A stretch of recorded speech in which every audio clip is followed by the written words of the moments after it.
السلام علیکم ورحمۃ اللہ وبرکاتہ۔ آج ہمارا سورہ مریم کا بالکل لاسٹ رکوع ہے، اور اللہ کا فضل ہے کہ اللہ تعالیٰ نے ہمیں ایک سورت کی تفسیر اور ترجمہ مکمل کرنے کی توفیق عطا فرما دی۔ یہ ہمارے لیے سب سے زیادہ خوشی کی بات ہونا چاہیے۔ اگر اللہ مجھے پابندی سے تفسیر ترجمے کے لیے کو سننے کا موقع دے رہا ہے، مجھے پڑھانے کا، ریکارڈ کرنے کا موقع مل رہا ہے، آپ کو پڑھنے کا، سننے کا موقع مل رہا ہے، یہ اللہ کی محبت کی بات ہے، اور اس نعمت پر ہمیں اپنے آپ کو سب سے زیادہ خوش قسمت سمجھنا چاہیے۔ سمجھ رہے ہیں؟ اسی لیے اگر اللہ آپ کو قرآن سے قریب کر رہا ہے، قرآن سے محبت آپ کی بڑھ رہی ہے، تو آپ اپنے آپ کو سب سے زیادہ خوش قسمت سمجھو۔ چلیے آج ہم لوگ پڑھیں گے لاسٹ رکوع سورہ مریم کا۔ آج کے رکوع میں اللہ تبارک و تعالیٰ نے اس بات کو بیان فرمایا ہے کہ مشرکین مکہ اپنی نالائقیوں کی وجہ سے اور ہدایت کو قبول نہ کرنے کی وجہ سے، پھر ان کے پیچھے جب کوئی آدمی ہدایت کے بدلے میں گمراہی کے پیچھے چلتا ہے، یعنی ہدایت کو اگنور کرتا ہے اور غلط کام اور گمراہی کے راستے کو چوز کرتا ہے، تو شیطان بھی اس کے ساتھ ہو جاتے ہیں۔ اسی لیے آپ نے دیکھا ہوگا کہ گناہ کرنے والا گناہ کی دلدل میں پھنستا چلا جاتا ہے، کیونکہ شیطان پھر اس کے ساتھ ہو لیتا ہے۔ تو اللہ تبارک و تعالیٰ اسی بات کو بیان فرما رہا ہے کہ یہ گمراہی میں بڑھتے چلے جا رہے ہیں، اور مزید یہ کہ شیطان ان کے پیچھے لگا ہوا ہے، تب یہ ہدایت نہیں قبول کریں گے، اور ان کی الٹی گنتی شروع ہو چکی ہے۔ ان کے اوپر دنیا میں بھی عذاب آئے گا، آخرت میں بھی عذاب آئے گا، اور آخرت کے میدان میں اللہ تبارک و تعالیٰ متقیوں کی مہمان نوازی فرمائے گا، اور مجرموں کو جہنم میں گھسیٹ کر ڈال دیا جائے گا۔ اور جن بتوں کو انہوں نے اللہ کے مقابلے میں اپنا سفارشی بنا کے رکھا ہوا ہے، ان کے کوئی کام نہیں آئے گا۔ اللہ کے بارے میں یہ لوگ اس بات کا الزام لگاتے ہیں، دعویٰ کرتے ہیں کہ اللہ نے نعوذ باللہ بیٹے بنا لیے ہیں، بیٹیاں بنا لی ہیں۔ یہ ایسی خطرناک بات ہے کہ آسمان پھٹ پڑے، زمین پھٹ جائے، پہاڑ ریزہ ریزہ ہو جائیں، ایسی یہ خطرناک بات ہے جو یہ اللہ کے بارے میں بنا کر بیٹھے ہوئے ہیں۔ یہ تمام باتیں اللہ تبارک و تعالیٰ نے آج کے رکوع میں بیان فرمائی ہیں۔ دیکھیں، اعوذ باللہ من الشیطان الرجیم، بسم اللہ الرحمن الرحیم۔ الم تر انا ارسلنا الشیاطین علی الکافرین تؤزهم ازا۔ کیا آپ نے نہیں دیکھا کہ ہم نے شیطانوں کو کافروں پر چھوڑ رکھا ہے کہ وہ ان کو حق کے خلاف اکساتے رہتے ہیں؟ یہ ہے نا کہ قرآن ہدایت کی کتاب ہے، قرآن ہدایت کی کتاب ہے۔ قرآن میں اللہ نے بالکل کلیئر بیان کر دیا ہے کہ یہ صحیح ہے، یہ غلط ہے۔ پھر بھی مائنڈ میں یہ بات آتی ہے نا کہ مشرکین مکہ اور دنیا کے انسان جو اسلام اور قرآن پر اعتراض کرتے رہتے ہیں، خاص طور پر مشرکین مکہ جو عربی بھی جانتے تھے، وہ سب کچھ جانتے بوجھتے قرآن کو ریجیکٹ کرتے تھے، قرآن کا انکار کرتے تھے، ایکسیپٹ نہیں کرتے تھے۔ تو ایسا کیوں ہوتا تھا؟ اللہ تبارک و تعالیٰ اس بات کو بیان فرما رہا ہے کہ ہم نے شیطانوں کو کافروں پر چھوڑ رکھا ہے، یعنی شیطان ان مشرکین مکہ کے اوپر مسلط ہو چکے ہیں۔ اللہ نے فری ول دے کے ہمیں رکھا ہوا ہے اس دنیا کے اندر، ہم صحیح کو بھی چوز کر سکتے ہیں، غلط کو بھی چوز کر سکتے ہیں۔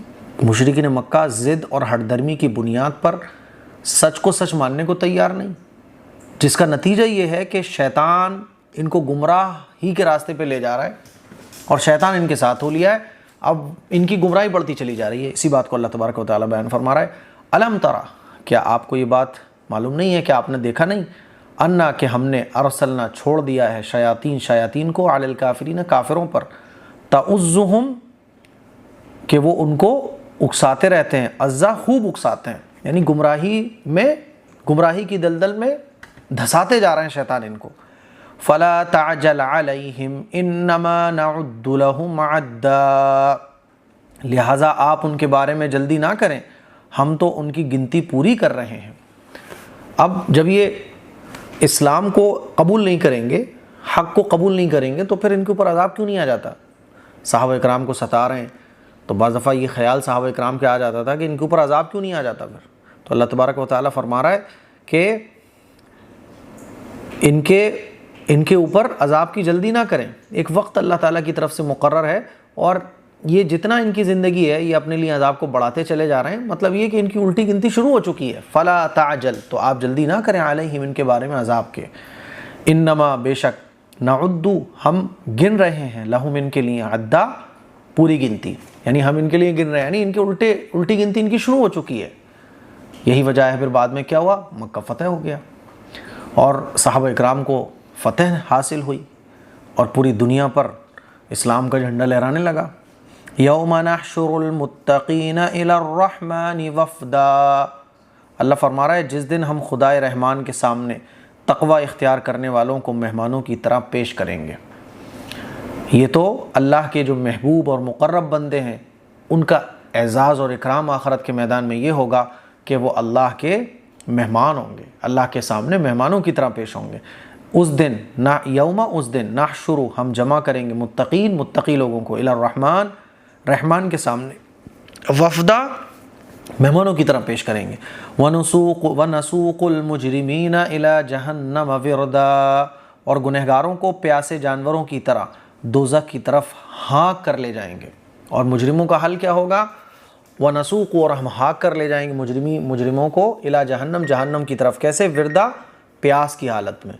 پرندوں کے جھنڈ ہوتے ہیں نا، تو وہ پانی کی تلاش میں جاتے ہیں اور سب ایک ساتھ اترتے ہیں، بالکل اسی طرح سے جہنمیوں کو اکٹھا کر کے جہنم میں ڈال دیا جائے گا۔ تو ان کا انجام تو یہ ہونے والا ہے، اسی لیے آپ ان پر عذاب کی جلد بازی نہ کریں۔ لا يملكون الشفاعة الا من اتخذ عند الرحمن عہدا، اس دن ان لوگوں کو سفارش کرنے کا بھی اختیار نہیں ہوگا سوائے ان کے جنہوں نے خدائے رحمان سے اجازت حاصل کر لی ہو۔ یہ لوگ جو اپنے آپ کو 30 مار کا سمجھتے ہیں نا، آخرت میں ان کا کچھ نہیں ہوگا، اور حالت ان کی یہ ہوگی کہ ان کی حمایت میں جن کو یہ سمجھتے ہیں کہ یہ ہمارے حمایتی ہیں بت، وہ بھی کوئی بھی نہیں ہوگا، یہ تنے تنا ہوں گے۔ اور آخرت کے میدان میں ان لوگوں کو سفارش کرنے کے بھی اختیار نہیں ہوگا بمقابل ایمان والوں کے۔ ایمان والوں میں سے اللہ تبارک و تعالی حافظ قرآن کو سفارش کرنے کا اختیار دے گا کہ حافظ قرآن اپنے ساتھ ساتھ کئی لوگوں کو جنت میں داخل کرے گا۔ اللہ کے جو ولی ہوں گے ان کو سفارش کہ اللہ اس ہمارے دوست کو بھی جنت میں ہمارے ساتھ داخل فرما دیجئے۔ تو بہت سارے لوگوں کو سفارش کرنے کا موقع اللہ تبارک و تعالیٰ کی طرف سے ملے گا، فضل کے طور پر، انعام کے طور پر۔ ان کو کچھ بھی نہیں، لا یملکون، ان کو کوئی اختیار نہیں ہوگا شفاعت کا، الا سوائے وہ شخص اتخذ، جس نے رکھ لیا ہوگا، بنا لیا ہوگا، عند الرحمن، رحمان کے پاس، عہد، یعنی ان کے جنہوں نے اللہ کے پاس سے اجازت حاصل کر لی ہوگی۔ وَقَالُوا اتَّخَذَ الرَّحْمَنُ وَلَدًا، اور وہ کفر کرنے والے کہتے ہیں کہ خدائے رحمان نے بیٹا بنا لیا ہے۔ مشرکین مکہ کے الزام کو اللہ تبارک و تعالیٰ بیان فرما رہا ہے، اور عیسائیوں کے الزام کو۔ عیسائی یہ کہتے تھے نا کہ خدا نے اپنی طاقت 3 لوگوں میں تقسیم کر دی ہے، 3 چیزوں کا نام خدا ہے، اللہ، جبرائیل علیہ السلام اور عیسیٰ ابن مریم۔ عیسائی حضرت عیسیٰ علیہ السلام کو اللہ کا بیٹا مانتے تھے، مشرکین مکہ فرشتوں کو خدا کی بیٹیاں قرار دیتے اور کہتے تھے اتنی بڑی کائنات کو اکیلا اللہ کیسے سنبھال سکتا ہے، مینیج کر ہی نہیں پائے گا وہ۔ تو اللہ تبارک و تعالیٰ ان تمام چیزوں کو رد کر رہا ہے، غلط قرار دے رہا ہے۔ وقالوا، اور یہ لوگ کہتے ہیں، اتخذ، بنا لیا ہے، رحمان نے، ولدا، بیٹا بنا لیا ہے۔ لقد جئتم شیئا ادا،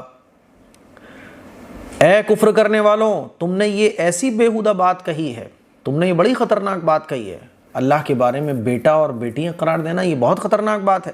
لقد جئتم، اے انکار کرنے والوں، تم لائے ہو، شیئن، ایک ایسی چیز، ادا، جو بہت خطرناک ہے، یعنی تم نے بڑی خطرناک بیہودہ بات کہی ہے۔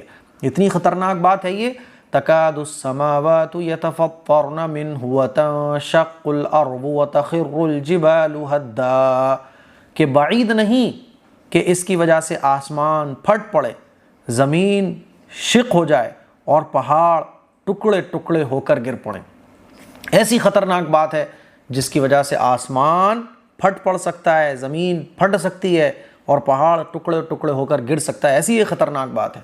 تکاد، ایسا ہو سکتا ہے، سماواتوں کے آسمان، یتفطرنا، پھٹ جائے، منہو، جس کی وجہ سے، وتنشق، اور پھٹ جائے، ارض، زمین، وتخر، اور گر پڑیں، جبالو، پہاڑ، حدہ، ٹکڑے ٹکڑے ہو کر، دعوا للرحمن ولدا، کہ ان لوگوں نے خدا کی طرف بیٹے کی نسبت کی ہے۔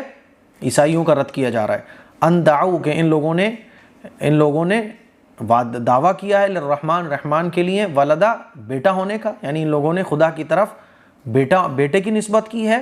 وما ينبغي للرحمن ان يتخذ ولدا، یہ بات خدا کے شایان شان نہیں کہ وہ کسی کو بیٹا بنائے، اللہ کی شان نہیں ہے کہ وہ کسی کو اپنا بیٹا بنائے۔ وما ينبغي، اور یہ بات مناسب نہیں ہے، للرحمن، رحمان کے، ان يتخذ، کہ وہ بنائے، ولدا، کسی کو بیٹا۔ ان كل ما في السماوات والارض الا آتي الرحمن عبدا، آسمان اور زمین میں جتنی چیزیں ہیں سبھی خدا کے سامنے غلام بن کر حاضر ہوں گی۔ آسمان اور زمین میں جتنی بھی چیزیں ہیں، ایک ایک انسان اللہ کے سامنے غلام بن کر حاضر ہوگا۔ اگر اللہ کا کوئی بیٹا ہوتا تو وہ غلام اور بیٹے میں فرق ہے، بیٹا غلام نہیں ہو سکتا اور غلام بیٹا نہیں ہو سکتا۔ تو اللہ تبارک و تعالیٰ اس بات کو بیان فرما رہا ہے کہ جو بھی زمین و آسمان کے اندر چیزیں ہیں وہ سب اللہ کے سامنے غلام بن کر حاضر ہوں گی۔ ان نہیں ہے، کلو، ہر وہ شخص، ہر وہ چیز، من، ہر وہ شخص، فی السماواتی، جو آسمان میں ہے، والارض، اور زمین میں ہے، الا، مگر، آتی الرحمانی، وہ آئے گا رحمان کے پاس، عبدہ، غلام بن کر۔ تو جب غلام بن کر ہر ایک چیز اللہ کے سامنے غلام بن کر آئے گی تو عیسیٰ ابن مریم اللہ کے بیٹے کیسے ہو سکتے ہیں؟ بیٹے ہوتے تو وہ غلام نہیں ہوتے۔ بیٹے اور غلام میں تضاد ہے۔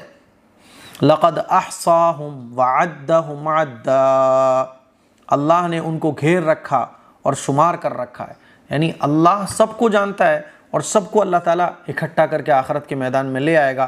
لقد احصاہم، اللہ نے ان کو گھیر رکھا ہے، وعدہم، اور ان کو شمار کر رکھا ہے، عدہ، شمار کر رکھا ہے، یعنی جتنی بھی باتیں یہ کہی جا رہی ہیں اللہ نے سب کو شمار کر رکھا ہے اور سب کو اللہ نے ان کے نام اعمال میں لکھ دیا ہے۔ ان کے تمام دعوے غلط ہیں، ان کی بیہودہ باتوں کی وجہ سے ان کا عذاب بڑھ رہا ہے اور آخرت کے میدان میں یہ گھسیٹ کر جہنم میں ڈالے جائیں گے۔ وَكُلُّهُمْ آتِيهِ يَوْمَ الْقِيَامَةِ فَرْدًا، اور یہ سب قیامت کے دن تنہا تنہا خدا کے سامنے حاضر ہوں گے۔ وَكُلُّهُمْ، اور ان میں سے ہر ایک، آتی ہی، اللہ کے پاس آئے گا، یوم القیامتی، قیامت کے دن، فردا، تنہا تنہا، جن کو یہ خدا کا بیٹا قرار دے رہے ہیں، جن کو یہ خدا کی بیٹیاں قرار دے رہے ہیں، اور انہوں نے بتوں کو تراش کر معبود بنا رکھا ہے اور کہہ رہے ہیں کہ صاحب یہ ہماری سفارش کریں گے۔ اللہ فرماتا ہے کہ ہر ایک قیامت کے دن جو آئے گا اللہ کے سامنے وہ تنہا آئے گا، کوئی اس کا ساتھ نہیں دے گا۔ ان الذین آمنوا وعملوا الصالحات سیجعل لهم الرحمن ودا، اللہ تبارک و تعالیٰ فرما رہا ہے جو لوگ ایمان لائے اور انہوں نے نیک عمل کیے، خدائے رحمان ان کے دلوں میں محبت پیدا کر دیں گے۔ اللہ فرما رہا ہے ان الذین آمنوا، بے شک وہ لوگ جو ایمان لائے، وعملوا الصالحات، اور جنہوں نے نیک عمل کیے، سیجعل، اللہ تبارک و تعالیٰ رکھ دے گا، لہم، ان کے لیے، رحمان یعنی اللہ ان کے لیے رکھ دے گا، ودا، محبت پیدا کر دیں گے۔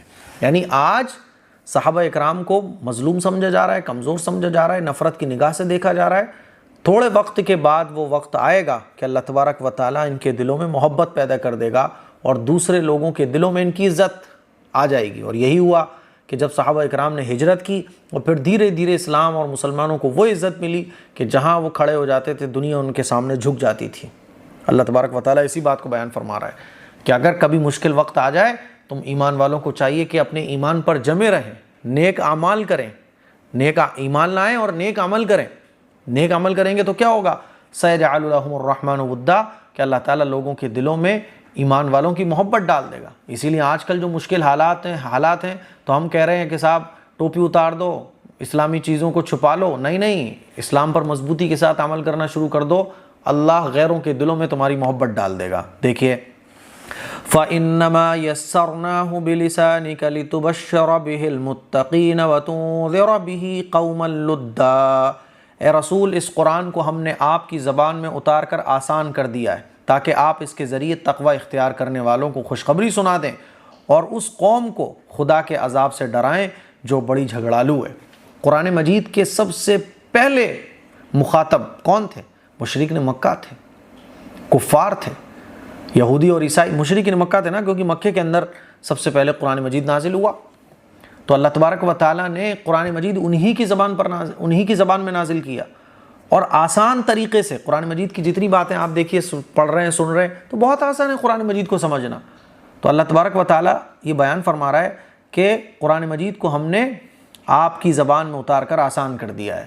قرآن مجید کو سمجھنا آسان.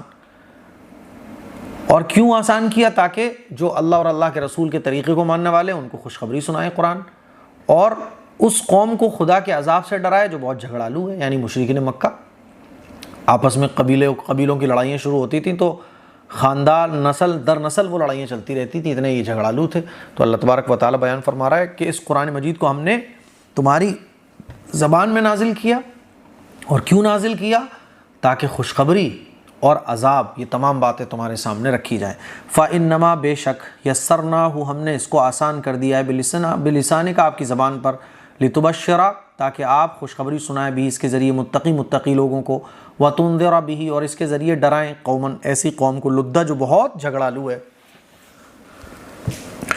اب قرآن نازل ہو رہا ہے، مشرکین مکہ ماننے کو تیار نہیں ہے، اپنے آپ کو 30 مارکہ سمجھ رہے ہیں. تو اللہ تبارک و تعالیٰ آگے کے ارشاد فرما رہا ہے وَكَمْ أَهْلَكْنَا قَبْلَهُمْ مِنْ قَرْنٍ ان سے پہلے بھی ہم بہت سی قوموں کو ہلاک کر چکے ہیں. هَلْ تُحِسُّ مِنْهُمْ مِنْ أَحَدٍ أَوْ تَسْمَعُ لَهُمْ رِكْزًا کیا تم ان میں سے کسی کی آہٹ بھی پاتے ہو یا ان میں سے کسی کی بھنک بھی سنتے ہو؟ تم اگر قرآن مجید کا انکار کر رہے ہو، پیغمبر کو جھٹلا رہے ہو، نہیں مان رہے قرآن کی بات کو، تو دیکھو ذرا پچھلی کتنی قومیں گزری ہیں جو اپنے آپ کو بہت طاقتور کہتی تھی. فرعون کو دیکھ لو، حامان کو دیکھ لو، قارون کو دیکھ لو، اور جناب والا قوم عاد اور قوم سمود کو دیکھ لو.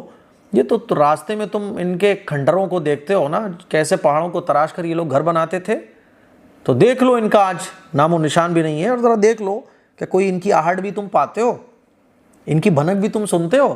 نیست و نابود ہو گئے اللہ اور اللہ کے رسول کی نافرمانی کرنے والے. وَكَمْ أَهْلَكْنَا اور کتنی ایسی قومیں ہیں اہلکنا کہ ہم نے ہلاک کر دیا، قبلہم ان سے پہلے، من قرن یعنی قومیں. هَلْ تُحِسُّ تو کیا تم محسوس کرتے ہو منہم ان کے بارے میں، من احد کسی کی آہٹ، غائب ختم، او تسمعوا یا تم سنتے ہو لہم ان کی طرف سے کوئی رکزہ بھنک یعنی تمہیں کچھ آہٹ بھی آتی ہے، ان کی آہٹ بھی نہیں آتی، ایک آواز بھی باقی نہیں رہی ان کی، نیست و نابود ہو گئے. تو اگر تم نہیں مانو گے قرآن کی دعوت کو تو پھر یہی ہونے والا ہے، مٹ جاؤ گے، ختم ہو جاؤ گے. اور آج دیکھ لیں آپ مشرکین مکہ کا ایک نام بھی کوئی رکھنا گوارا نہیں کرتا، اور آخرت میں ان کا حشر کیا ہوگا وہ الگ. تو یہ قرآن مجید کی دعوت ہے جو قرآن مجید بہت آسان طریقے سے دے رہا ہے، بہت آسان طریقے سے. ایک آدمی جس نے کبھی کوئی ایجوکیشن، کوئی تعلیم کچھ بھی نہ حاصل کی ہو، وہ بھی اگر قرآن کو سنے گا تو اپنے کریٹر کو پہچان لے گا. مجھے امید ہے آج کا رکوع آپ کو اچھے طریقے سے سمجھ آ گیا ہوگا. اس کلپ کو شیئر کریں، دوسروں تک پہنچائیں. کل انشاءاللہ ہم لوگ پڑھیں گے سورہ طٰہٰ. ٹھیک ہے؟ السلام علیکم ورحمۃ اللہ وبرکاتہ.